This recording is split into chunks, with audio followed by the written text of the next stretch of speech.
At dinner, my wife announced the divorce, and our three daughters cheered. Hooray! Mom will finally be happy. I held up an envelope and said, "Before you celebrate, look at this." They opened it and fell silent. Inside were photos of their real father in prison. Before we continue, subscribe to the channel, turn on notifications now, because every day we have new stories. And tell us in the comments what city you're watching from. My name's Javier Medina Ortega. I'm 52 years old, and until exactly 3 hours ago, I consider myself to have a family. I'm a civil construction entrepreneur, owner of Medina Constructions Incorporated, a company I founded from scratch 30 years ago, working as a laborer on other people's sites until I became one of the most respected builders in Madrid. I earn approximately 250,000 euros annually, or I used to, because now all of that is going to change in ways my family can't even imagine yet. I got home that Tuesday, April 23rd, 2024 at 7:40 in the evening. I'd spent 5 days in Seville supervising the construction of a residential complex valued at 12 million euros. I was tired. The traffic for Barajas Airport had been an absolute hell, and all I wanted was to take a hot shower, have a quiet dinner, and sleep in my own bed after almost a week of sleeping in hotels with noisy air conditioning. But when I opened the door to my house in the Chamar neighborhood, a 400 square meter house I bought 15 years ago for 600,000 euros, I found a scene I'll never forget as long as I live. My wife, Beatriz Navarro Ruiz, 49 years old, was sitting on the main sofa in the living room with a rigid, almost ceremonial posture. Beside her were our three daughters, Sylvia, 26 years old and a recently graduated lawyer, Lorena, 24 years old and a fifth-year medical student, and Claudia, 23, studying business administration. All four of them looked at me when I entered. There were no smiles, no typical "Hi, Dad," or "Welcome home." Just a heavy silence and looks I couldn't decipher at that moment. "Sit down, Javier," Beatriz said with a voice I didn't recognize, cold, distant, as if she were speaking to a client in an office and not her husband of 28 years. I left my suitcase by the door and sat in the single armchair across from them. My heart was starting to race. Something was wrong, very wrong. After much reflection and conversations with the girls, Beatriz began, looking me directly in the eyes without blinking. "I've decided I want a divorce. There's no point in continuing with this. I'm not happy, Javier. I haven't been for many years." The world stopped. Just like that. 28 years of marriage, 3 daughters, a house, memories, trips, Christmases, birthdays, all reduced to "I'm not happy." Said with the same emotion as someone announcing they're switching coffee brands. I waited for my daughters to say something, to protest, to at least show surprise or concern. I was wrong, completely wrong. Sylvia was the first to speak. "It's for the best for everyone, Dad. Mom deserves to be happy. It's time she thinks about herself for once in her life." Lorena nodded with exaggerated energy. "Yes, Dad. You've always been so absent, so focused on work. Mom has sacrificed everything for us while you were building buildings and making money." And then Claudia, my baby, the youngest, the one who used to call me her hero when she was a little girl, dropped the bomb that truly destroyed me. "Dad, Mom will finally be happy without you." She got up from the sofa, walked to the kitchen, and returned with a bottle of cheap champagne, which I recognized immediately because I'd bought it myself at the supermarket the week before, thinking of celebrating my 53rd birthday next month. She uncorked the bottle with a sound that echoed in my ears like a gunshot. She poured 4 glasses and handed them out among herself, Beatriz, Sylvia, and Lorena. "To Mom," Claudia shouted, raising her glass with a huge smile. "To her freedom, to her new life." "To Mom," Sylvia and Lorena repeated in unison, clinking their glasses with an exaggerated bang. The 3 of them were jumping, literally jumping for joy in my living room like teenagers at a concert.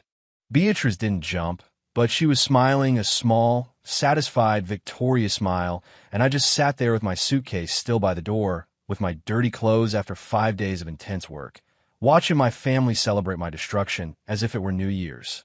I didn't say anything, I didn't yell, I didn't cry. I simply got up, took my suitcase, and went up the stairs to the guest room on the 2nd floor. I locked the door. I sat on the bed, and finally, after 30 minutes of staring at the white wall, I felt something inside me break definitively and irreparably. I didn't sleep that night, not because of sadness, but because a plan began to form in my mind. Throughout the night, in that guest room, my mind began to review every year, every moment, every sacrifice I made for that family that was now toasting my departure from their lives. I met Beatrice in 1996. I was 24 and had just landed my first major contract as an independent subcontractor to renovate a historic building in downtown Madrid. She worked as a nurse at a private rehabilitation clinic in the northern part of the city. A mutual friend introduced us during a casual dinner. Beatriz was beautiful with that classic Spanish type of beauty. Wavy black hair, dark eyes, a smile that seemed sincere back then.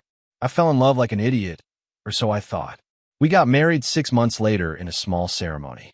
In February 1997, I was earning 40,000 euros annually, enough to rent a decent 70 square meter apartment in Tetuan. Beatrice quit her job when she got pregnant with Sylvia just 2 months after the wedding. I want to dedicate myself completely to our baby, she told me tenderly, stroking my face. I agreed without questioning.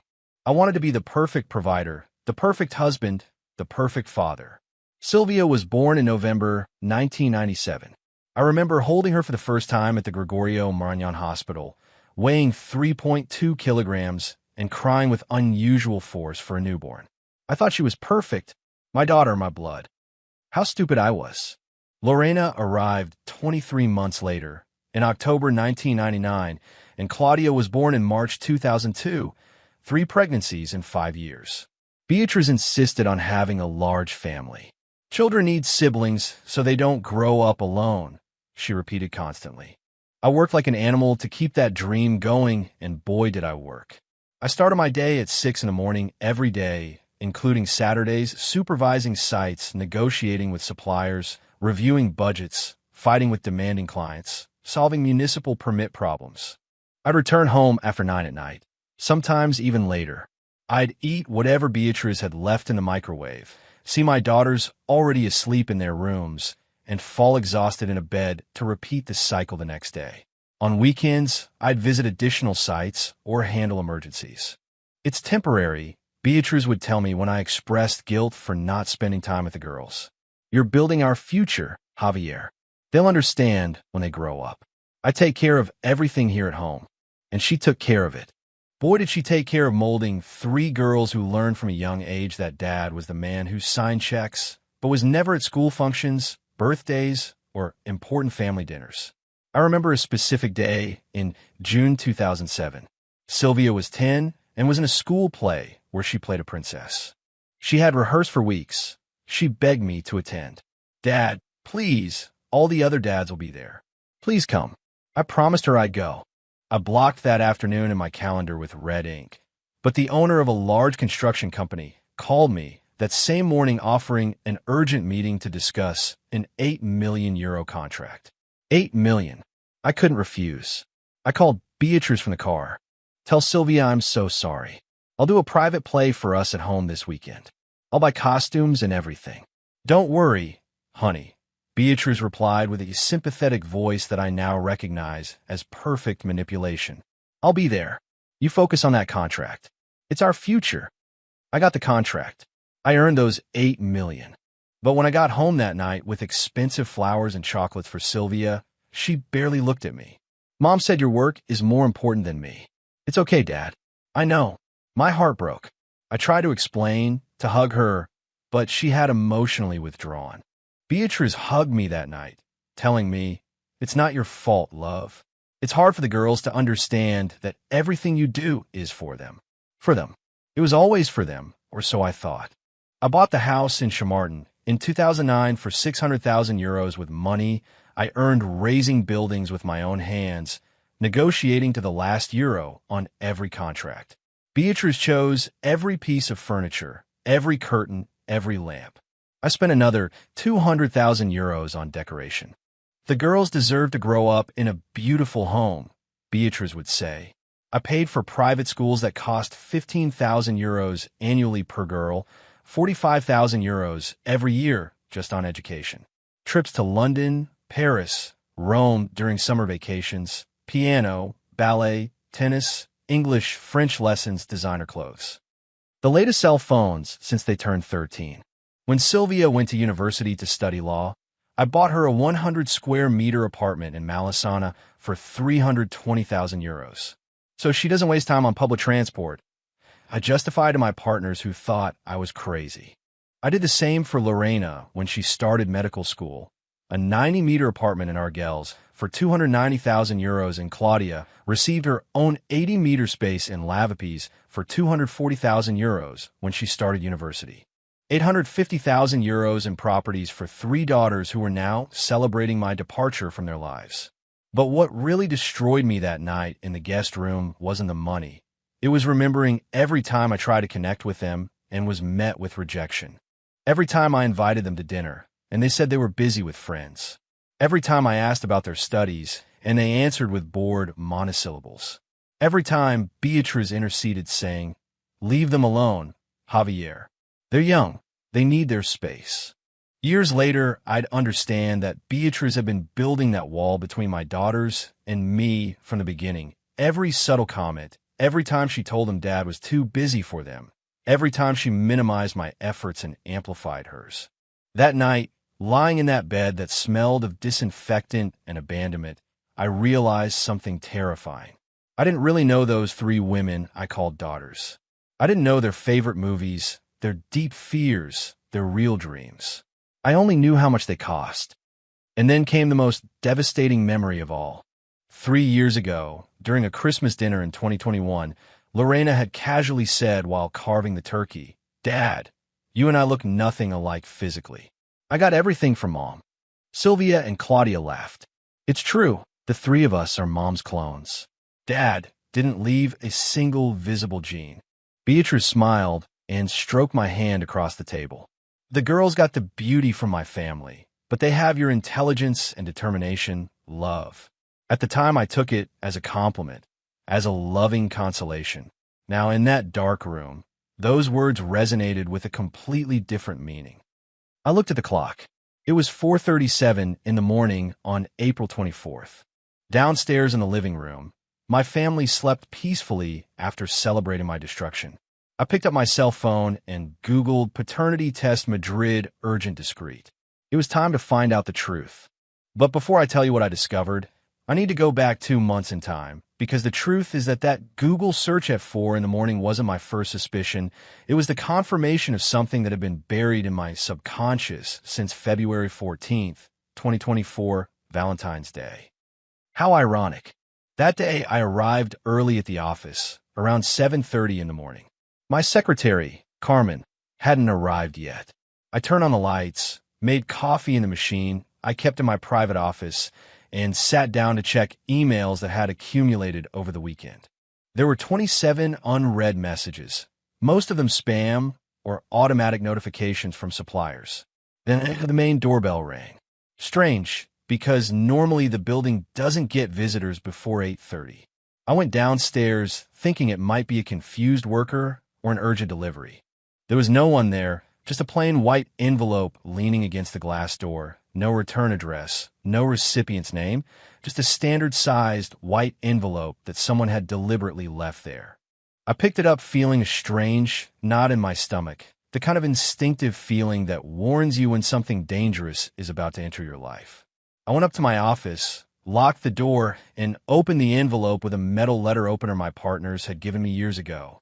Inside was a sheet of plain computer paper, Arial font, size 12, and signed. The message was direct and brutal. "Mr. Medina, the girls you call daughters don't share your blood. Beatriz deceived you from the beginning. Get a DNA test before it's too late. A friend who knows the truth." I read those words 5 consecutive times, then 10. Then I lost count. My first reaction was rage. Someone was playing dirty. Some resentful competitor trying to destabilize me psychologically before an important bid I'd scheduled for March. Or maybe some fired ex-employee seeking stupid revenge.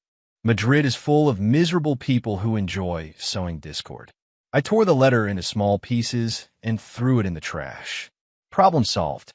But that night, when I got home and saw Beatrice preparing dinner while humming an old Alejandro Sanz song, something inside me was still uneasy. I watched her profile from the kitchen doorway, her slightly upturned nose, her high cheekbones, her pointed chin, distinctive features. Then I looked at the family photos hanging in the hallway. Sylvia at 16 graduating from high school. Lorena at 14 celebrating her birthday. Claudia at 12 on our last trip to Mallorca. All three had the exact same nose as Beatrice. The same cheekbones, the same chin, even the same shape of ears slightly detached from the head. I have a straight, wide nose, flat cheekbones, a square chin, ears close to my skull. Nothing of me was visible in those three faces that for years I considered female copies of my lineage. It's normal, I told myself that night lying next to Beatrice. Genetics are whimsical. Sometimes children resemble one parent more than the other. It doesn't mean anything, but the seed of doubt had already been planted. 3 days later, on February 17th, I was going through old documents in the basement, looking for back tax invoices when I found a cardboard box hidden behind a metal shelf. The box was sealed with reinforced tape and had written on it with a black marker, "Private, do not touch." The handwriting was Beatrice's. I'd recognize her handwriting anywhere. For 10 minutes I stood there staring at that box, wondering if I should open it. Invading her privacy felt like a marital betrayal, but that anonymous letter kept echoing in my head like an insistent bell. I tore off the tape. Inside were photographs, dozens of photographs of a young Beatrice, probably from the mid-90s. In most of them, she appeared with a man who wasn't me, a tall, thin guy with visible tattoos on both arms, a military-style buzz cut, an arrogant smile. In several photos, they were hugging intimately. In others, he was kissing her on the neck. In one particularly disturbing one, Beatrice had her hand placed on her belly with a protective gesture while the guy smiled, looking at her stomach. She was pregnant in that photo, and it wasn't my child. I checked the dates written on the back of some images with faded blue ballpoint pen. August 1997, September 1997, November 1997, 2 weeks before the birth. Sylvia was born in November 1997. We got married in February of that same year. That meant Beatrice was already pregnant when she met me. Or worse, she got pregnant by another man almost immediately after marrying me. I kept looking at more photos of the same guy, with Beatrice at different times. June 1999. October 1999. Lorena was born in October 1999 and finally January 2002. March 2002, hospital. Claudia was born in March 2002. All three pregnant, all three with that same man in the photographs. A man I'd never seen in my life until that moment in the basement. I looked for more evidence. At the bottom of the box, I found a handwritten note on yellowish paper. The handwriting was masculine, rough, with obvious spelling mistakes. "Look, I can't be a father now. I have serious problems to solve. Do what you have to do. I'll look for you when I get out of this mess. R. A simple initial. A cowardly signature." I photographed everything with my cell phone, every image, every note, every date. Then I closed the box exactly as I'd found it, with new tape I bought at a nearby hardware store to make it look untouched. That night, I had dinner with my family, pretending everything was normal. Beatrice talked about her yoga class. Sylvia mentioned a boring legal case at her firm. Lorena complained about difficult exams at the faculty. Claudia showed pictures of a trip she was planning with friends to Ibiza. I nodded, smiled, asked appropriate questions, but inside I felt like I was having dinner with strangers. After that night, I started noticing details I'd previously ignored. Claudia casually mentioned during breakfast a week later that her blood type was O-negative. Beatrice is also O-negative. I'm a positive. Genetically, it's almost impossible for me and an O-negative woman to have an O-negative daughter. I looked up medical information online. The odds were practically zero. I subtly confronted Beatrice, asking if she remembered Claudia's blood type correctly. "Yes, love, she's O-negative like me. The doctor said she inherited my blood completely." She smiled with no apparent guilt. Over the following weeks, I observed more. The way Beatrice deflected conversations when I asked about our early years together. How she quickly changed the subject if I mentioned specific dates of the pregnancies. The way the girls never showed curiosity about my extended family, but knew every detail of Beatrice's family. The anonymous letter no longer seemed absurd. It seemed like a desperate warning from someone who knew the truth and finally decided to free me from the lie. Then came that April 23rd, the divorce announcement, the obscene celebration, and me making the final decision to confirm what my heart already knew. On April 25th, just 48 hours after the divorce announcement, I hired a private investigator. I didn't search online or ask for recommendations that could leave a trail. I called my lawyer Tomas Herrera Hill, a friend from college, and asked for the most discreet contact he knew. Marital problems? Tomas asked in a careful tone. Something like that. I replied without giving details. I need a sensitive investigation. Absolute confidentiality. Tomas gave me the number of Hector Campos, a private investigator with 20 years of experience in infidelity and family fraud cases. We arranged to meet at a small cafe in Carabanchel, far from my usual area.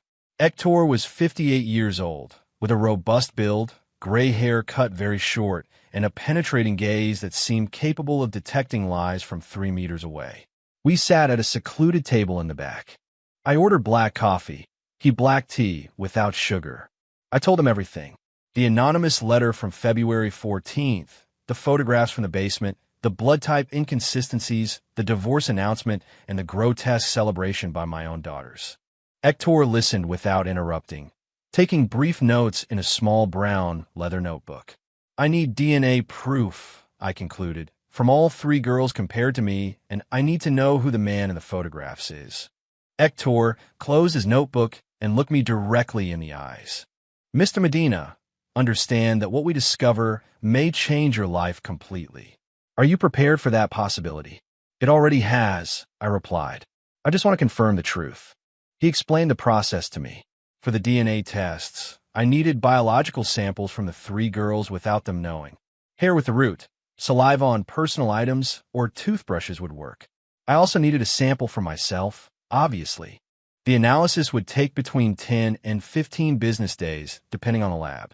I charge €5,000 up front, Hector said. That includes DNA tests at a certified lab, basic research on the subject of the photographs, if you provide me with clear images and a detailed written report. Any additional investigation is quoted separately. I accepted immediately. €5,000 was pocket change compared to the millions I'd spent raising daughters who possibly weren't even mine. The problem was getting the samples. Sylvia, Lorena, and Claudia had been living in their respective apartments for years. They rarely visited the family home, and after the divorce announcement, they had even fewer reasons to show up, but chance played in my favor. On May 1st, Labor Day, Beatrice organized a family lunch to discuss the divorce terms civilly. Translation: they wanted to make sure I'd sign the papers quickly without causing problems. The 3 of them arrived together around noon. Beatrice had prepared Valencian paella, Sylvia's favorite dish. It was all so hypocritically familiar it made me sick. During lunch, I feigned resignation. I nodded when Beatrice explained that her lawyer was already preparing the separation of assets documents. I smiled slightly when Claudia mentioned she'd found a cheaper apartment for Beatrice in Vallecas. I even toasted with mineral water when Lorena proposed ending this without drama, because we're all adults. But while they chatted animatedly about their future without me, I was executing my plan. After lunch, while Beatrice was serving dessert in the kitchen and the girls were chatting in the living room, I quickly went up to the 2nd floor with the excuse of looking for documents. I went into the bathroom they had used. In the trash can, I found a used tissue from Lorena, which had visible lipstick stains and probably saliva. I saved it in a small plastic bag I had in my pocket. I went down and waited for an opportunity. Half an hour later, Sylvia went up to the same bathroom. When she came down, I repeated the operation. This time I found long strands of black hair on the brush we kept for visitors. I saved them carefully, making sure they had a visible hair follicle. Claudia was more difficult. She used the 1st floor bathroom, where she hadn't left anything useful, but she made a crucial mistake. She asked for a glass of water and left it on the coffee table with a clear lipstick mark on the rim. When they all left together 20 minutes later, I had that glass wrapped in absorbent paper inside a Ziploc bag. I contacted Hector that same night. We met on May 3rd in an underground parking garage of a shopping center in Pozuelo. I gave him the 3 clearly labeled samples, plus my own saliva sample that I collected on a special swab he had given me. Results in 2 weeks max. Hector promised, putting everything in a thermal briefcase. I'll call you personally when they're ready. Those 2 weeks were the longest of my existence. I continued to live in the house with Beatriz, who was acting strangely solicitous towards me. She prepared my favorite meals. She asked about my work with feigned interest. She even tried to initiate conversations about maintaining a friendly post-divorce relationship for the sake of the girls. I nodded, smiled, feigned cooperation, but every night in that guest room, I researched on my own using the photographs I'd found in the basement. I took the clearest image of the mysterious man and used basic facial recognition software available online. It didn't yield concrete results, but I observed details. A specific tattoo on his right forearm looked like a snake wrapped around a dagger. A tattoo on his left neck showed the initials RL in Gothic script, a visible scar above his right eyebrow. Finally, on September 14th, 2024, my phone rang at 11:40 in the morning, an unknown number. Mr. Medina, it's Hector Campos. I have the results. We need to meet today. The tone of his voice told me everything before he said another word. We met at the same cafe in Carabanchel at 3 in the afternoon. Hector was carrying a thick manila envelope. He placed it on the table between us without saying anything initially. How bad is it? I asked with a voice I didn't recognize as my own. Hector took a deep breath. Mr. Medina, all 3 DNA tests confirm 0 genetic compatibility between you and the girls. 0%. There's no statistical possibility that you're the biological father of any of the 3. The world stopped. I knew it was possible. I even expected that answer, but hearing it out loud, with absolute scientific certainty, was completely different. I also investigated the photographs you provided. Hector continued, opening the envelope. He took out several printed sheets. The subject in the images is named Ricardo Lopez Santos, currently 50 years old. And this is where the situation gets considerably more complicated. He showed me the first sheet, a police mugshot. The same man from the basement photos, but 10 years older, with a hardened look and a prison ID number visible below his face.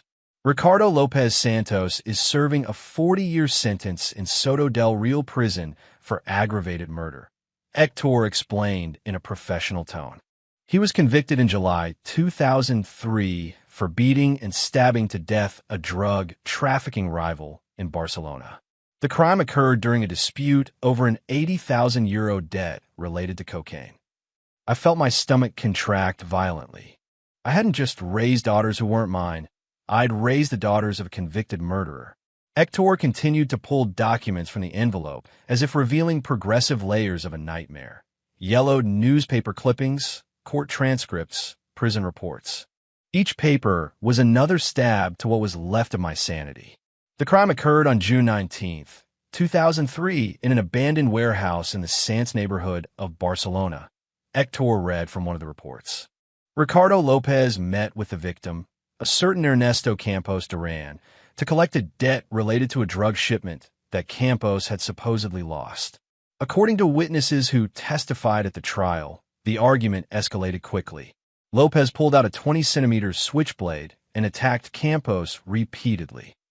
Hector paused deliberately before continuing. The forensic report recorded 17 stab wounds. 17, Mr. Medina. 9 in the torso, 5 in the neck. 3 in the face. The prosecutor argued it was murder with malice and extreme cruelty. Lopez was sentenced to 40 years without the possibility of parole until he served a minimum of 20 years of his sentence, which would be in 2023. Wait, I interrupted, processing the math. That means he could have been released already, right? No, Hector clarified. Lopez had multiple disciplinary incidents in prison, fights with other inmates, possession of prohibited items, participation in a minor riot in 2011. Each incident added additional years to his minimum sentence. According to updated records, he won't be eligible for parole until 2043, when he'll be 67. That meant that monster still had 19 more years locked up. A small comfort considering his genes ran through the veins of the 3 women I'd raised, thinking they were my legacy. Hector pulled out another photograph. This one showed a younger Ricardo, probably from the mid-90s.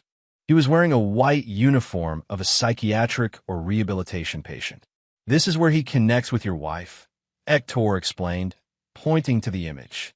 Ricardo Lopez Santos was admitted to the San Geronimo Rehabilitation Clinic in Alcobendas on March 23, 1996.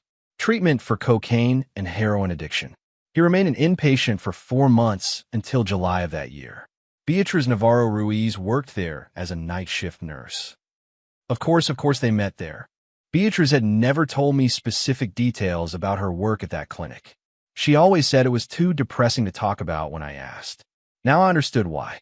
I have a testimony from a former colleague of Beatriz's who worked at the same clinic. Hector continued, handing me a transcript of an interview. A woman named Nuria Iglesias Campos, now retired, confirmed that Beatriz and Ricardo had an intense romance during a stay there, apparently against all clinic regulations, but Beatriz was very discreet. Nuria only found out because she saw them kissing in the supply room one early morning. I read the transcript with trembling hands. Nuria's words were devastatingly specific. Beatriz was obsessed with Ricardo. She said he was misunderstood, that his addiction came from traumatic childhood. All that psychological garbage that young nurses sometimes believe. I warned her that guy was dangerous. He had a history of violence even before the murder. But she wouldn't listen. When he left the clinic in July, she continued to see him in secret. She continued to see him until when? I asked Hector, although I already knew the answer. Based on the dates of the photographs you found and the girls' birth dates, I estimate they maintained intermittent romantic contact from July 1996 until approximately April or May 2002. Hector replied, consulting his notes. That's almost 6 years, much more than a simple affair. 6 years, during which Beatriz got pregnant 3 times by the same criminal, and at some point during that period decided she needed financial backing for those children because Ricardo obviously couldn't provide stability. That's where I came in, the naive Javier Medina, an honest worker with a stable income and business ambitions, the perfect idiot for the role of substitute father. When exactly did she meet me? I asked more to myself than to Hector. He seemed to understand the question. According to the basic background check I did on you, you and Beatriz met in December 1996. You got married in February 1997, and Sylvia was born in November of that same year. Correct. I nodded. That means Beatriz was already pregnant when she met you, or got pregnant immediately after. Considering the biological father is Ricardo Lopez, and she was still seeing him according to Nuria's testimony, it's most likely she was already pregnant and specifically sought you out as a solution. The words fell like blocks of cement. Beatriz didn't fall in love with me. She didn't even choose me out of genuine attraction. I was a survival strategy. Plan B, an economic lifeline for someone else's children. Why 3 pregnancies? I asked, confused. If she already had me as a provider after the first one, why keep risking it with 2 more? Hector shrugged. Only she can answer that. But based on psychological profiles from similar cases I've handled, some women maintain an emotional relationship with a lover while extracting financial resources from the legal husband. It's a more common pattern than you think. He showed me more documents, prison visit reports for Ricardo Lopez since his incarceration in 2003. I reviewed the list of authorized visitors. I didn't find Beatriz's name anywhere. She never visited him after he was arrested, Hector confirmed, which makes sense. By then she already had 3 daughters, an established husband, a comfortable life. Visiting a convicted murderer in prison would have ruined everything. She simply abandoned him and continued with her farce. Farce.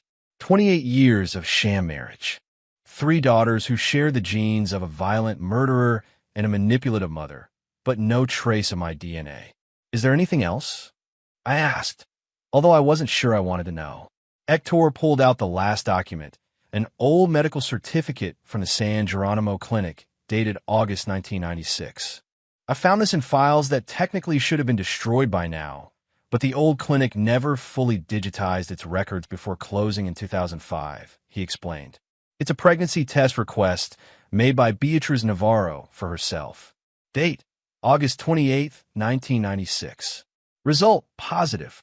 August 1996. For months before she supposedly met me by chance at that dinner. It wasn't chance. Nothing was chance. Everything was calculated from the beginning. I left the cafe in Carabanchel with a manila envelope under my arm and a mental clarity I hadn't felt in months. The initial rage had transformed into something much more dangerous, a cold and absolute determination. That same afternoon, September 16th, 2024, I called Tomas Herrera from my car, parked in a random shopping center. I didn't want to risk Beatriz hearing the conversation from home. Tomas, I need your urgent help. Not for the divorce, for something much bigger. We met at his office at 8 at night, when his staff had already left. I arrived with a complete envelope from Hector, plus my own photographs from the basement. Tomas closed the blinds in his office and turned off his cell phone before sitting down. I showed him everything. The DNA results, Ricardo Lopez's criminal record, the old photos, the pregnancy certificate from August 96.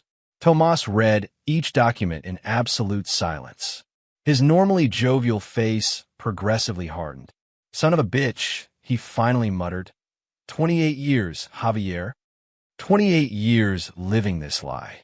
I need to protect my assets before she tries to take half in the divorce, I said straight to the point. And I need to do it without her suspecting anything until the exact moment. Tomas leaned back in his black leather chair and steepled his fingers on his desk. We have a temporary advantage. Beatriz hasn't officially filed for divorce yet. Has she? Correct. She says her lawyer is preparing the papers, but I haven't received formal notification yet. Perfect. That gives us legal room to maneuver. Tomas opened his laptop and began taking notes as he spoke. Option 1. Transfer a majority stake in your companies to a trusted third party through a legitimate partnership agreement. Do you have siblings or close relatives? I have a younger brother, Fernando. He lives in Zaragoza. He's a completely reliable accountant. Excellent. We can structure a transfer of a 60% stake in the company to Fernando's name through a capital increase. Technically legal, fiscally clean, difficult to reverse in a divorce trial if it's executed before a formal lawsuit. I nodded, following his reasoning. Option 2, Tomas continued. Move liquid assets internationally. How much do you currently have in Spanish bank accounts? Approximately 820,000 euros distributed among 3 different banks. Tomas whistled low. That's vulnerable. We can transfer 70% to corporate accounts in Switzerland or Luxembourg under the concept of international corporate investment. Again, legal if documented correctly as a business moved prior to the marital separation. We spent the next 3 hours designing a complete strategy. Tomas drafted contracts while I called Fernando, explaining the situation. My brother immediately agreed to help me without asking uncomfortable questions. The next day, September 17th, Fernando traveled from Zaragoza to Madrid. We signed the capital increase documents in notary's office in Pozuelo. Fernando contributed 50 euros, 000 of his own plus a loan. I gave him 150 euros, 000, and in return, he received 60% of Medina Constructions incorporated legally. He was now the majority partner. Privately, we had a signed agreement that we would reverse the operation once the divorce was finalized. Beatriz suspected nothing. That night, I told her I'd had boring meetings with accountants about tax optimization. She barely paid attention, busy watching a Turkish series on television. Over the next 2 weeks, I executed each phase of the plan with surgical precision. I transferred 574 euros, 000 to a corporate account in Zurich under the name of a fictitious subsidiary we created specifically to protect assets. I canceled the supplementary credit cards linked to my main account that Sylvia, Lorena, and Claudia used for personal expenses, replacing them with prepaid debit cards that I could control month by month. Beatrice noticed that change. "Why did you cancel the girls' cards?" she asked with an accusatory tone one night during dinner. "Tax audit," I lied calmly. "My accountant says that personal expenses mixed with business ones can create problems with the tax authorities. The new cards are clearer for accounting purposes." She accepted the explanation. Why wouldn't she? For 28 years, I'd been the obedient husband who never questioned expenses or domestic financial decisions. Meanwhile, Hector continued to work on additional documentation. I asked him to get current photographs of Ricardo Lopez in prison. His journalistic contacts obtained file images from a report on prison conditions in Soto del Real, published in 2022. There was Ricardo, now 50, with completely gray hair, multiple scars on his face, an institutional orange uniform, handcuffed during a transfer. I also collected all the birth certificates of the 3 girls. On each one, Beatrice had declared that I was the father without my physical presence at the registry. Technically legal because we were married and the law assumes automatic paternity of the husband, but morally it was a colossal fraud. On October 1st, I requested certified copies of Ricardo Lopez's judicial sentence, a public document accessible through a formal request to the court in Barcelona. 43 pages detailing the crime. How Ricardo pursued Ernesto Campos to an abandoned warehouse. How he stabbed him repeatedly while the victim begged for his life. How he left the body to bleed out for hours without calling for medical help. I printed the most graphic pages of the forensic report, photos of the crime scene, the medical description of each wound, the testimony of a witness who heard screams from an adjacent building. I wanted my daughters to know exactly what kind of blood ran through their veins. I organized everything into a professional dossier with color dividers.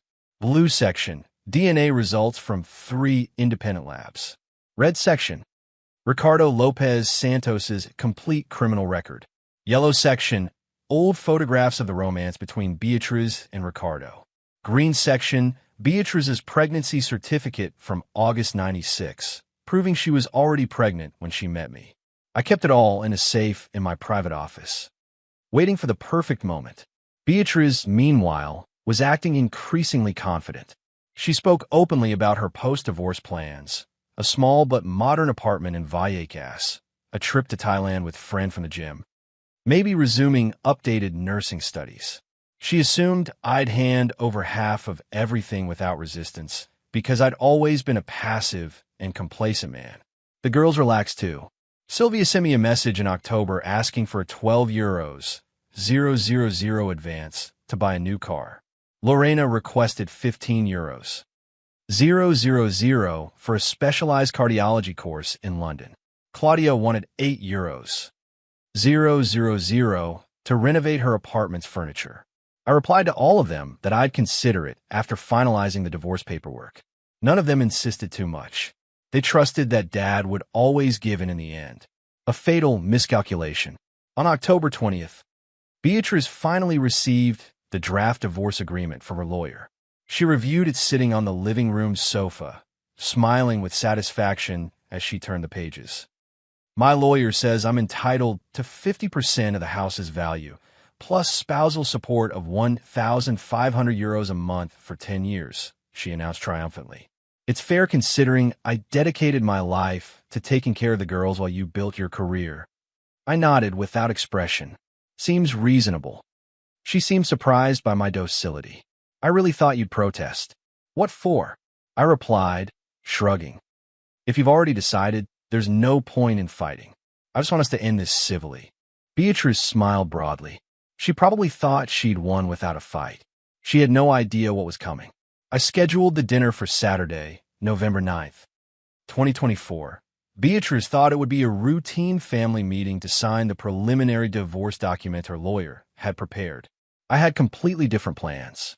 I hired a discreet catering service that arrived at 5 in the afternoon to prepare an elaborate table in the main dining room. Baked salmon with dill sauce, arugula salad with goat cheese, mushroom risotto, expensive vintage Albarino white wine. Everything impeccable, everything calculated. Why so much effort? Beatrice asked, observing the table decorated with a white linen tablecloth and the porcelain dinnerware we only use for special occasions. If we're going to end our marriage, let's do it with dignity. I replied with a smile I'd practiced in the bathroom mirror that morning. The girls deserve a civilized farewell, without shouting, without drama. Beatrice seemed moved. She even hugged me briefly. I knew you'd be reasonable in the end, Javier. You were always a good man. A good man. What brutal irony. Sylvia, Lorena, and Claudia arrived together at 7:30 in the evening, all three dressed casually but well, tight jeans, designer blouses. Perfect makeup. They smelled of expensive perfumes that I'd paid for years, without questioning the price. We sat around the table, Beatrice at the head opposite me, Sylvia to my right, Lorena to my left, Claudia next to her mother. A perfect setup for what was to come. For the first 20 minutes, I maintained light conversation. I asked Sylvia about a legal case she was handling at her firm. She spoke enthusiastically about a complex labor lawsuit she was representing. I asked Lorena about her clinical rotations at the hospital.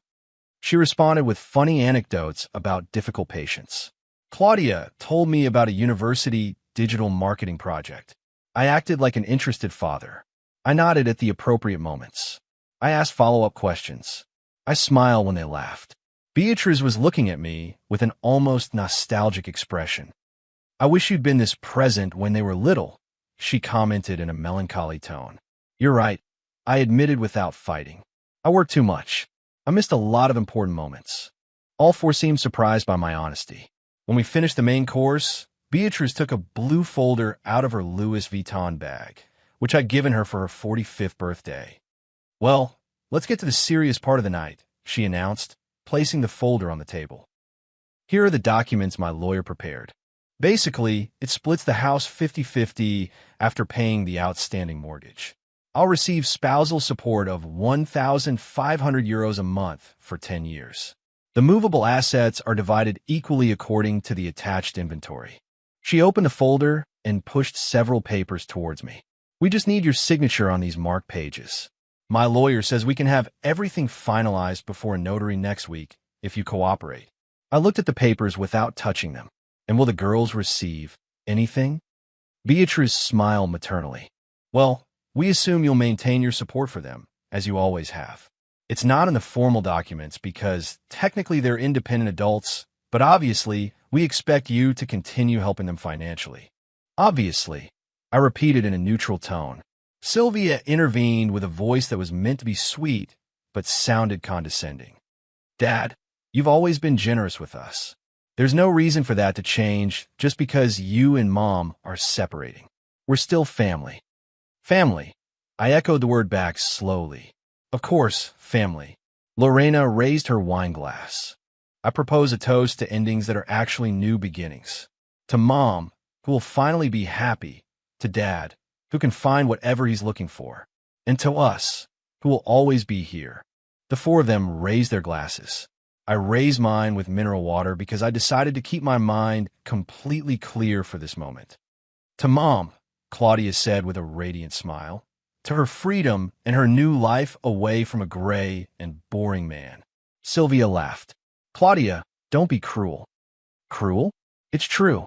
Dad is a good provider, but let's admit it, it's more exciting to watch paint dry than to spend time with him. The three of them laughed. Beatrice pretended to scold them, but she was also smiling. And there it was, the exact moment I'd been waiting for 2 months. I calmly got up from my chair and walked to the old sideboard against the wall. From a top drawer, I took out a large, bright yellow manila envelope. I placed it on the table directly in front of Beatrice with a deliberately slow movement. Before we sign any documents, I said with a voice I didn't recognize as my own because it was too cold, too controlled. There's something you all need to see, something that will change absolutely everything you think you know about this family. The atmosphere changed instantly. Smiles froze. Beatrice looked at the envelope as if it were a venomous snake. What is that? Sylvia asked with the first hint of concern in her voice. Open it yourself, I replied, pushing the envelope towards her. Or better yet, open it together. Share this special moment as the family you claim to be. Sylvia hesitated, but finally took the envelope, opened it slowly, and took out the first document, lab results from Gen Lab, Madrid, with official letterhead and authentication seals. Her eyes scanned the page. I saw the exact moment she understood what she was reading. Her face turned dramatically pale. "What does it say?" Lorena asked, snatching the paper from her. She read aloud, her voice trembling progressively. Genetic compatibility analysis between Javier Medina Ortega and Sylvia Medina Navarro. Result: probability of biological paternity 0%. Conclusion: the subject examined cannot be the biological father of the minor evaluated. Absolute silence, the kind of silence that weighs physically on a room. Claudia grabbed the envelope and dumped its entire contents onto the table. Dozens of documents cascaded out, more DNA results, photographs, newspaper clippings with a visible headline. Ricardo Lopez sentenced to 40 years for brutal murder. Lorena picked up one of the old photographs. A young Beatriz hugging a tattooed man with an expression of teenage love. She turned the image over. September 1997. Written in Beatriz's handwriting. "Who is this?" Lorena whispered. I took out a recent photograph of Ricardo in an orange prison uniform and placed it next to the old one. "That's Ricardo Lopez Santos. He's 50 years old now, the biological father of all three of you. My wife met him when she was working as a nurse at a rehabilitation clinic where he was an inpatient for drug addiction.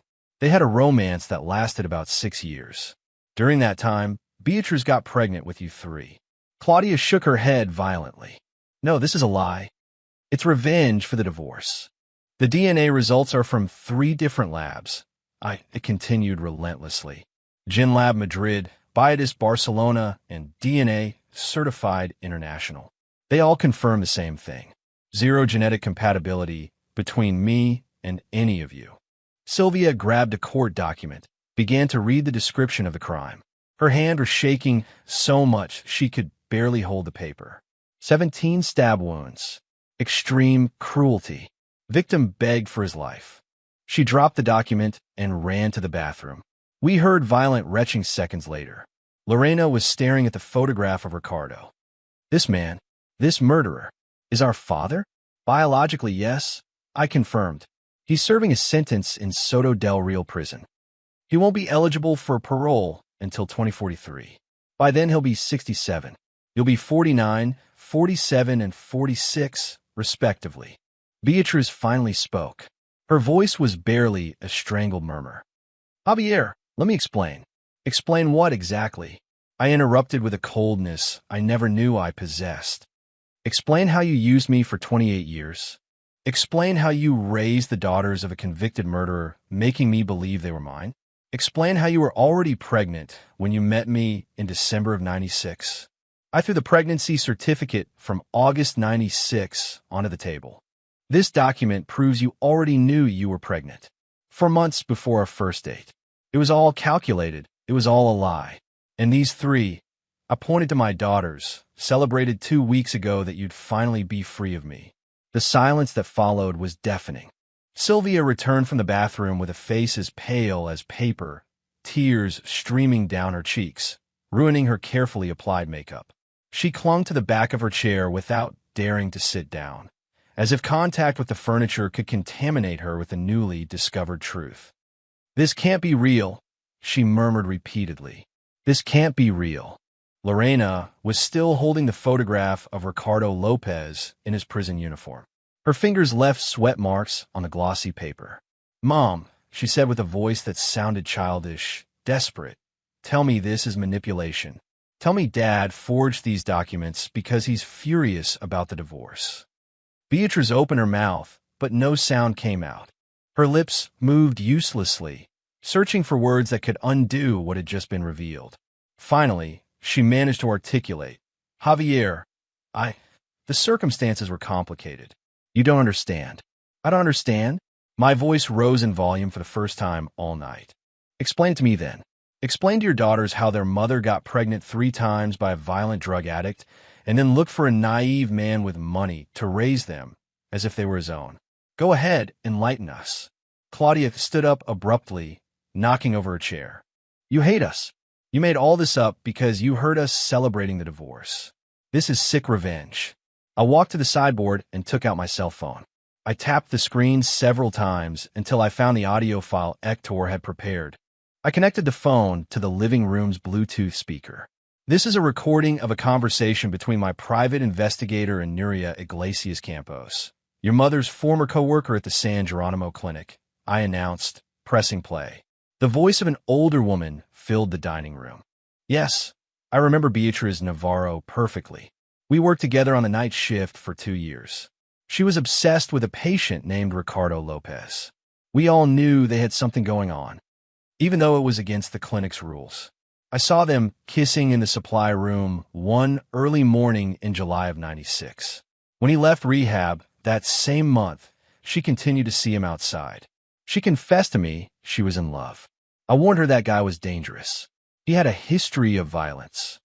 But Beatriz wouldn't listen. When she got pregnant the first time, I asked her if Ricardo was the father. She said yes, but that he couldn't support a family, so she had found an alternative solution.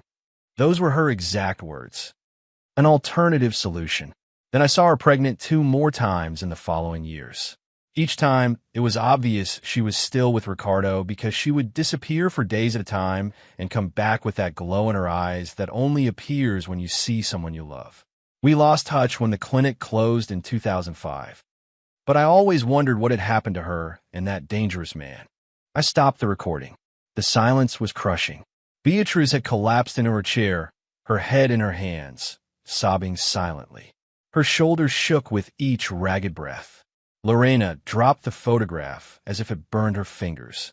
Mom, tell me that woman is lying, please. Beatriz raised her head. Her face was completely destroyed, swollen eyes, mascara running in black lines, trembling lips. She opened her mouth, trying to form a denial, but what came out was a broken confession. I loved all of you. I did the best I could. Ricardo was. He couldn't be a father. He was involved in bad things. I needed to protect you. Javier was stable, hardworking. He could give you a good life. I just wanted you to have opportunities Ricardo could never provide. You just wanted to protect us? Sylvia practically screamed. You made us the daughters of a murderer, a man who stabbed another person 17 times, and you lied to us our whole lives, making us believe our father was this decent man who worked like a slave to give us everything. Claudia grabbed the court document and read aloud in a hysterical voice. The victim, Ernesto Campos Duran, was found with 17 stab wounds, 9 in the torso perforating the lungs and liver, 5 in the neck cutting major arteries, 3 in the face destroying the facial structure. The accused, Ricardo Lopez Santos, showed extreme cruelty and total disregard for human life. She threw the papers in the air. That monster is our father. His genes are in us. Lorena fell into her chair, crying uncontrollably. Why? Why did you do this to us, Mom? Why didn't you tell us the truth when we were older? Because by then you were already living comfortable lives, I answered for Beatriz. Apartments that I bought, education that I paid for, clothes, trips, cars, all financed by the man who wasn't your biological father, but was stupid enough to believe the lie for 28 years. Do you think your mother was going to risk that lifestyle by telling you the truth? Beatriz looked at me with pure hatred. You were never there for them anyway. Always working, always absent. I was the one who raised them. I was the one who was at every school event, every illness, every tear. I was their real family. You're right. I admitted with a calm that contrasted brutally with her hysteria. I worked too much. I was absent. But do you know why? Because I was building a financial empire to support 3 girls you made me believe were mine. Every extra hour, every additional project, every sacrificed weekend was to give them a future.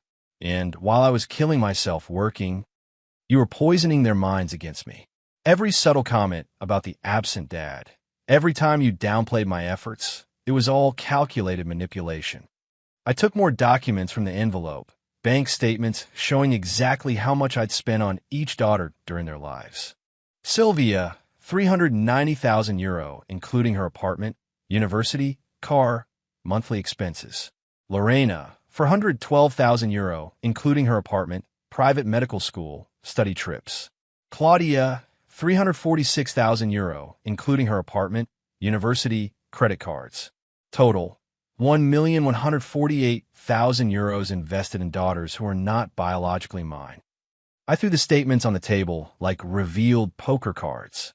And after all that, when your mother announced a divorce, the three of you jumped for joy. You toasted, you celebrated. You said you'd finally be free of the gray and boring man who financed every aspect of your privileged existences. Sylvia was sobbing with her face in her hands. Lorena was staring into space with a catatonic shock expression. Claudia had curled up in a fetal position on her chair, muttering, "No, no, no," repeatedly. Beatrice tried to approach me with hands extended in supplication. "Javier, please, we can fix this. The girls are not to blame. They're innocent in all this." I stepped back, avoiding her touch. Innocent? They're 26, 24, and 23 years old, respectively. They had more than 2 decades to treat me with minimal respect. Instead, they turned me into a walking ATM machine while making fun of me behind my back. I heard their conversations. I know exactly what they think of me. "We loved you." Sylvia cried weakly. "You loved me," I repeated with a bitter laugh. "You loved my money, my stability, my infinite willingness to solve any problem with my checkbook. But me as a person, as a father, as a human being, you never cared about me at all." The wall clock read 10:32 at night. 3 hours had passed since this dinner began. 3 hours that had shattered 28 years of carefully constructed lies. "Get out," I finally ordered. "All of you, get out of my house right now." "Javier, you can't." Beatrice began. "Out," I screamed with a voice that made the window panes tremble. "Get out of my house before I call the police and have you forcibly removed." The four of them got up, stumbling through tears and shock. They collected their bags with the clumsy movements of zombies. Sylvia tried to take some documents from the table, but I grabbed them first. "Those stay with me. They're my evidence." They walked to the door like condemned prisoners marching to their execution. Before leaving, Claudia turned around one last time. "Dad, I'm sorry. I'm so sorry." "Me too," I replied. "I'm sorry I wasted 28 years of my life on a family that never really existed." The door closed. I was left alone in that dining room full of unfinished plates, spilled wine, scattered documents, and an absolute silence that finally allowed me to breathe for the first time in decades. On Sunday, November 10th, I woke up at 6 in the morning in that empty house that no longer felt like home. Beatrice hadn't returned after the disastrous dinner. Calls and messages from the 3 girls saturated my cell phone. 53 unread messages, 17 missed calls. I deleted everything without opening a single one. I made strong coffee and sat in my private office on the 2nd floor. On my desk was a list I'd written the night before after they left. A list of every concrete step I would take to make sure they learn a lesson they'd never forget. Point 1, Will. I called Tomas at 8:30, knowing he worked on Sundays when he had urgent cases. "I need to redo my will today, completely, no exceptions." We met at his office at 10. Tomas had already prepared drafts based on previous conversations we'd had. The new will was brutal in its clarity. I, Javier Medina Ortega, in full possession of my mental faculties, revoke any previous will and establish the following. I expressly exclude as heirs Sylvia Medina Navarro, Lorena Medina Navarro, and Claudia Medina Navarro for reasons of paternity fraud proven by DNA tests conducted at 3 independent laboratories. I name as sole beneficiary the Esperanza Madrid Children's Foundation, an organization dedicated to helping orphaned and abandoned children. I signed each page with cold satisfaction. Tomas notarized the document immediately, legally binding, irreversible without my explicit consent. Point 2, properties. The 3 apartments where Sylvia, Lorena, and Claudia lived were technically in each of their names, but I had co-signed as the mortgage guarantor and bank backer. Without my financial support, None of them could maintain those properties with their current incomes. I called each bank that same Sunday. I requested immediate removal as guarantor, citing a change in family circumstances. The banks had the legal right to demand full immediate payment or renegotiation with new guarantees that the girls couldn't provide. 3 different banks, 3 identical requests, processed in less than 2 hours. Point 3. Cards and financial access. The prepaid cards I created the previous month were canceled via a quick call to the bank. Corporate accounts, where they had secondary authorization, were closed and reopened with new numbers. Automatic monthly transfers I made to their personal accounts were eliminated from the system. Point 4. Shared assets. Sylvia's car, a BMW 3 Series valued at €38,000, was registered in my name because she had a history of tickets that complicated insurance. I hired a tow truck service to pick it up from her building that same Sunday afternoon. I sold it to a dealership for €26,000 in cash the following Tuesday. The private health insurance that covered the 3 girls under my corporate policy was canceled effective December 1st. They would have to get public insurance or pay for private on their own. Point 5. Beatrice. The house in Chamartin had an outstanding mortgage of €140,000. Its current market value was approximately €800,000. If we sold and paid off the mortgage, €660,000 net would remain. 50% for each of us, €330,000. But I had an ace on my sleeve. I hired an independent appraiser who valued the property considering the current depressed market and the need for significant structural renovations at €520,000. Subtracting the mortgage, that's €380,000 net, €190,000 for each of us. I presented that appraisal to Beatrice's lawyer on Tuesday, November 13th, through Tomas. I also included a formal divorce lawsuit on my part, not based on mutual agreement, but on the discovery of continued marital fraud for 28 years with implications of fraudulent paternity. That eliminated any obligation for spousal support. The phone started ringing incessantly on Wednesday the 14th. First, Sylvia.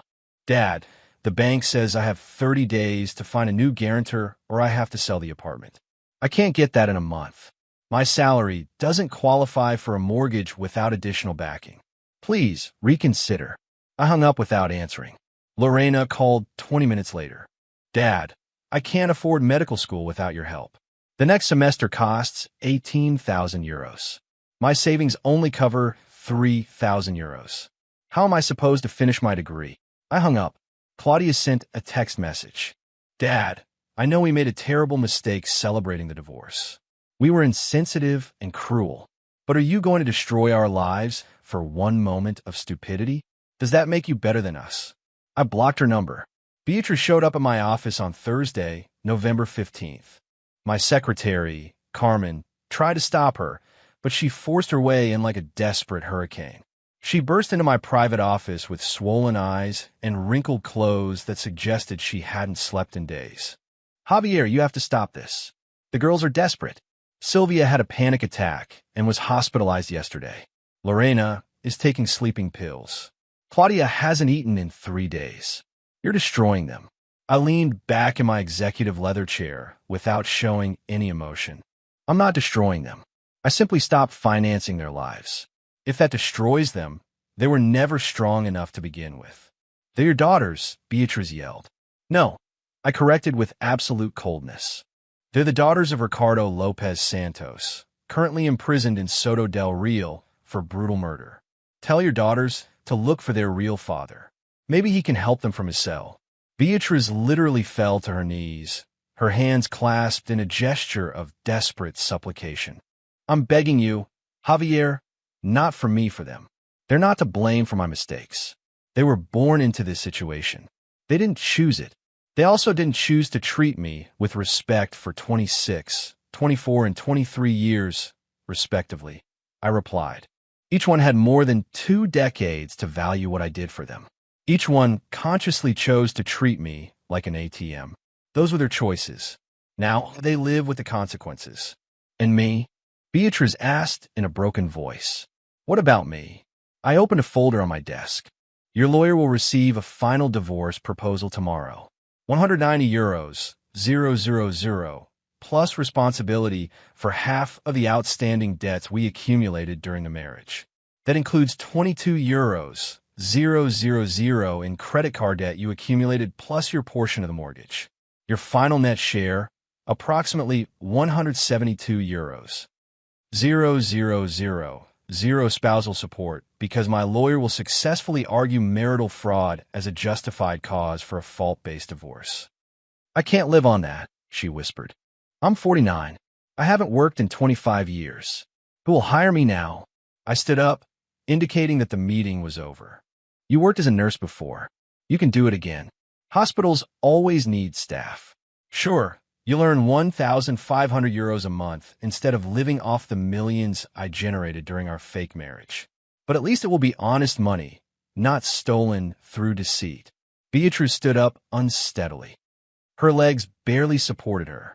One day you'll understand that what I did was for love. I love my daughters. I wanted to protect them. No, I corrected her as I opened my office door. What you did was for convenience. You loved the financial stability I provided. You protected your comfortable lifestyle. It was never about love. It was about selfish survival at my expense. Carmen escorted her out of the building. I watched her from my window walking toward the parking lot with slumped shoulders, completely defeated. That night, I received an email from Beatrice's lawyer accepting the divorce terms. They had no choice. The DNA evidence and documentation of fraud were irrefutable. Any judge would rule in my favor. They took what they could get before losing even more in a prolonged trial. The divorce process was finalized on January 28, 2025. 28 years of marriage dissolved with a judge's signature and a ceremonial gavel strike. The calls from the girls continued for weeks, then months. Eventually, they stopped. I blocked every new number they used. I filtered emails automatically to a spam folder. I built an impenetrable wall between them and me. In March 2025, Hector informed me that Sylvia had sold her apartment for 270,000 euros, almost 50,000 euros less than the price I paid. Lorena had dropped out of medical school and was looking for a basic administrative job. Claudia had moved in with Beatriz into a small apartment in Vallecas they shared to cut expenses. I didn't feel satisfaction, nor did I feel guilt. I just felt a void where a fake family used to be. April 2025 marked exactly 6 months since I sold Medina Constructions, incorporated to a Catalan investment group that had been interested in my company since 2022. The original offer was 4.9 million euros. I accepted 4.2 million euros because I needed immediate liquidity and a quick closing. The deal was finalized in December 2024, just a month after the revealing dinner. With that money in Swiss and Luxembourg bank accounts, plus the assets I protected through transfers to Fernando, I had total financial freedom to disappear from Madrid and start completely new. Valencia called to me for reasons I didn't fully understand at first. Maybe because I'd never lived there, never built anything in that city, had no memories contaminated by Beatriz or the girls. It was a blank canvas waiting for new paint. I bought a 150 square meter apartment in the Rizafa neighborhood for 450,000 euros in cash. A high-floor apartment with a large balcony overlooking a narrow street full of small restaurants and art galleries. From my window, I could see the Mediterranean in the distance, a blue line that promised limitless horizons. The first few months were strangely lonely, not for lack of potential company, but because I'd forgotten how to be Javier without the weight of a family provider. Who was I without the responsibility of financing other people's lives? What does a 52-year-old man with time and money, but no defined purpose do? I walked a lot. Every morning at 6:30, I'd walk along the promenade from the port to Malvarosa. 10 kilometers round trip. The exercise burned the residual anger that still boiled in my veins when I remembered 28 years of deception. It was during one of those late March morning walks that I met Amparo. She also walked alone, a steady and determined pace that suggested a daily discipline rather than casual tourism. 50 meters ahead of me, brown hair tied in a ponytail, simple sportswear, headphones on, but an alert gaze on her surroundings. I saw her 3 consecutive mornings before I dared to say hello. On the 4th morning, when we simultaneously stopped at the same kiosk to buy water, she recognized me first. "You walk at the same time as me," she commented with a genuine smile that lit up a face marked slightly by age and experience. I thought it was a coincidence, but 4 days in a row suggests a shared routine. Guilty, I admitted, feeling strangely nervous. "I'm new to Valencia. I'm still discovering the city." "Where are you from?" "Madrid." A necessary life change. Something in my tone must have communicated that I didn't want to elaborate because she simply nodded understandingly. "Valencia is a good city for new beginnings. I arrived 7 years ago from Burgos for similar reasons." She didn't ask more. She didn't offer a full story. We simply walked together for the next 5 kilometers talking about safe topics. Valencian architecture, the best paella restaurants, museums worth visiting. Amparo was 47, a widow for 6 years. Her husband had died of a massive heart attack at 49 while playing amateur soccer with friends. No warning, no prior illness. He just collapsed on the field and never got up. "I spent 2 years in shock," she told me during our 10th walk together. Then another 3 in therapy, trying to rebuild an identity that wasn't defined by being Miguel's widow. 2 years ago, I finally managed to breathe without feeling guilty for still being alive. Her honesty disarmed me. It was refreshing to meet someone who understood fundamental loss without needing elaborate explanations.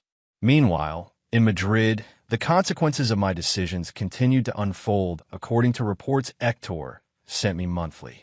I'd paid for basic monitoring of Beatrice's and the girl's situation, not out of sadistic satisfaction, but because I needed to make sure they wouldn't try to physically locate me in Valencia. Sylvia had gotten a job at a medium-sized law firm with a starting salary of 22,000 euros a year, dramatically lower than the 48,000 euros she earned in her previous position. She was living in a shared apartment in Tetuan with 2 co-workers. Her BMW had been replaced by a used 2018 Seat Leon. Lorena was working as an administrative assistant at a dental clinic, earning 18,000 euros a year. Her dreams of finishing medical school had died when she couldn't pay the 6th-year tuition. I was informed she tried to apply for student loans, but her credit history, damaged by car defaults, disqualified her. Claudia had dropped out of university completely. She was working at a clothing store in a shopping center for 1,200 euros a month. She was living with Beatrice, sharing rent expenses in a 50-square-meter apartment in Vallecas that cost 700 euros a month. Beatrice had finally found a job as a nurse at a nursing home. Night shifts because they paid 200 euro more a month than day shifts. 1,500 euros a month after 25 years without formally working. Her hands, which used to be soft and manicured, now changed diapers and administered medication to dementia patients who frequently insulted or hit her. The attempts at contact had evolved from desperate to resigned over those 6 months. March brought an email from Sylvia to the corporate inbox I still maintained for residual legal matters. "Dad, I know you don't want to talk to me. I understand. We completely deserve it. But I'm in a desperate financial situation. I owe 15 euros. 000 in accumulated card debt from when I thought your support would continue. The interest is killing me. I'm not asking for forgiveness because I know I don't deserve it. I'm just asking for a loan that I promised to repay in monthly installments. Please, Sylvia." I didn't reply. I deleted the email. April brought a physical letter sent by Lorena to my old Madrid address that Fernando intercepted and forwarded to me. "Dad, it's been 6 months. Not a day has passed that I don't think about what we did to you. I was cruel, insensitive, and ungrateful. Celebrating your pain was unforgivable. I now work at the reception of a dental clinic, earning less in a month than you used to spend on me in a week. I've learned a lesson I'll never forget. Real family is built on loyalty, not blood. You were more of a father to us for 26 years than Ricardo Lopez could ever be in 1,000 lifetimes. If you ever find it in your heart, even a tiny bit of compassion, I just want to say thank you for everything you did. I don't expect forgiveness. I just wanted you to know that I finally understood. Lorena." That letter made me cry. The first time in 6 months, I genuinely cried, but I still didn't reply. I kept it in a drawer of my desk in Valencia, along with other documents I want to keep but not review frequently. May brought a voicemail from Claudia, which came through a new number she got before I blocked it too. Dad, I know you'll probably delete this without listening, but I need to say it even if it's to the void. I'm 24 now. I work selling clothes in a shopping center earning peanuts. I live with Mom in an apartment that smells damp and has cockroaches. And you know what the worst part is? I deserve every second of this. I deserve the poverty. I deserve the struggle. Because I spent 23 years treating you like trash while you broke your back giving us everything. I'm not asking for money. I'm not asking for forgiveness. I'm just asking you to know that I learned, that your lesson worked, that I'll never again underestimate the sacrifice of someone who loves me, even if that someone is no longer you. I love you, Dad, even though I no longer have the right to call you that. I deleted the message, but her words were etched in my memory anyway. In Valencia, meanwhile, Amparo had become a reassuring constant, not a passionate romance, but the genuine company of two broken people learning to rebuild themselves in each other's presence. We had dinner twice a week, went to the movies on Sundays. We talked about books, politics, life philosophy, without pressure or immediate romantic expectations. Do you miss your old life? She asked one night as we shared a bottle of red wine on my balcony. I miss the illusion of having a family, I admitted, but I don't miss the lie that that family was. Amparo nodded thoughtfully. Sometimes the necessary losses hurt more than the tragic ones, because you could have avoided them if you'd seen the signs in time. She was right, absolutely right. November 2025, a full year since that dinner that detonated my previous life like a controlled explosion. I'm sitting on my balcony in Valencia watching the Mediterranean sunset tinge the sky orange and purple. Amparo is in the kitchen preparing arroz al horno, a traditional Valencian dish she has taught me to appreciate over these months. Her laughter reaches me here as she hums an old Mecano song playing on her phone. I'm 53 now, my 53rd birthday, which I spent surrounded by people who genuinely enjoy my company without expecting bank transfers in return.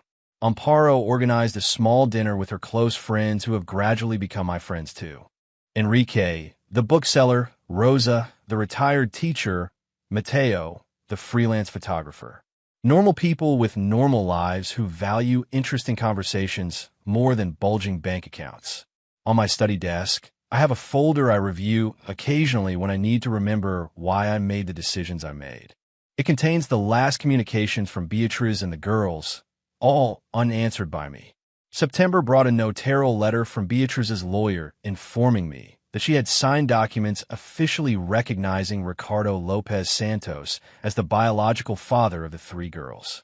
A complex legal process that required additional DNA tests, sworn statements, and probably legal costs that Beatriz could barely afford. But she did anyway.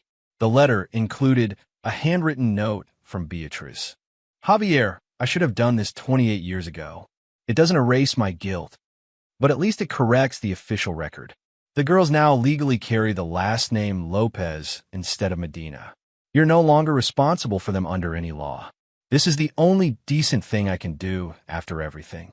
Beatriz, I signed the acceptance documents without any particular feeling. It just closed a final administrative chapter.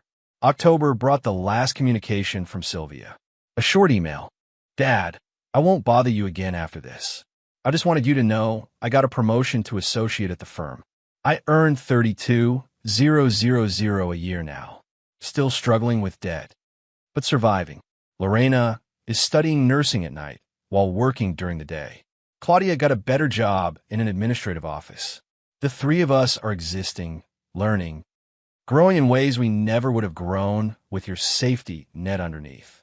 It was probably necessary for us to fall to understand the value of what we had. Thank you for the most important lesson of our lives, even if it cost us losing you. Your daughter who no longer has the right to call herself that, Sylvia Lopez. That last signature hit me harder than expected. Sylvia Lopez, no longer Medina, no longer mine in any legal, biological, or emotional sense.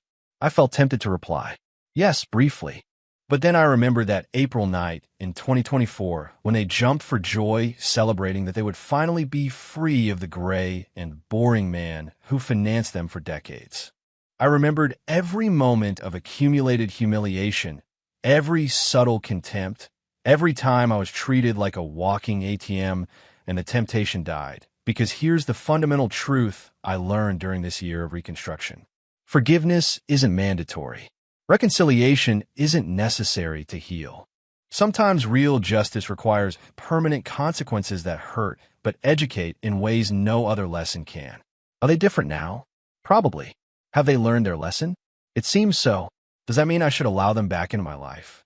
Absolutely not, because the damage wasn't just financial, it was existential.